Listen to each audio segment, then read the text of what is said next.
दोस्तों नमस्कार। हाजिर हुए हैं एक नई कहानी के साथ। अहंकार। एक मंदिर में भक्त भगवान को प्रसाद चढ़ाने के लिए लंबी लाइन में लगे हुए थे। बड़ी धक्का मुक्की चल रही थी। हर कोई भगवान को पहले भोग लगाना चाहता था। बड़ी अव्यवस्था हो गई थी।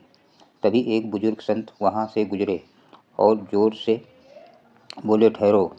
जिसके पास भगवान की मनपसंद वस्तु को चढ़ाने के लिए वो सबसे पहले भोग लगाएगा और वो ही सबसे पहले प्रभु के दर्शन करेगा। भीड़ को मानो सांप सूंघ गया हो। सब चुप। फिर कोई बोला, महाराज मेरे पास बर्फी है। दूसरा बोला, मेरे पास लड्डू है।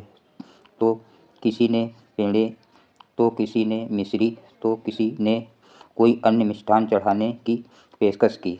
संत गहरी सांस भरकर बोले, क्षमा करें, इनमें से प्रभु को कोई सामग्री पसंद नहीं है। तभी भीड़ से एक नेता सरिका आदमी आगे आया और बोला, तो महाराज फिर आप ही बता दीजिए, वो ही चढ़ा देते हैं। संत बोले, भगवान को सबसे ज़्यादा भक्त का अहंकार पसंद है कोई अपना अहंकार चढ़ाने को तैयार? कोई सरल सहज और भोला बनने को तैयार? सारी ही भीड़ को काटो तो खून नहीं। एक गहरी चुप्पी छा गई। एक भी व्यक्ति आगे नहीं आया अपना अहंकार चढ़ाने को।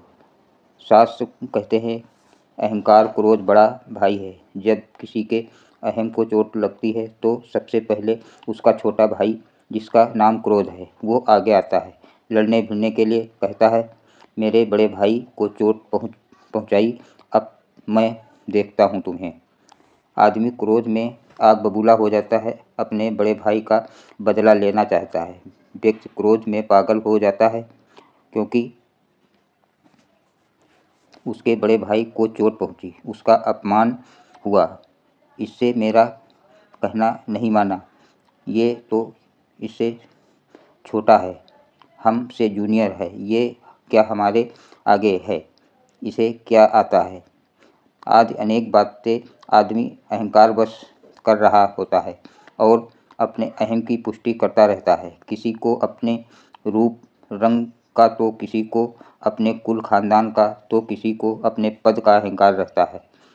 उसे पता ही नहीं होता कि वे जिन अनित्य चीज़ों का अहंकार पाले बैठा है, वे तो सब नश्वर हैं।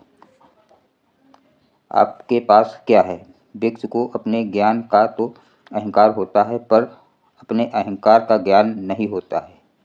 ओम श्री साईं राम।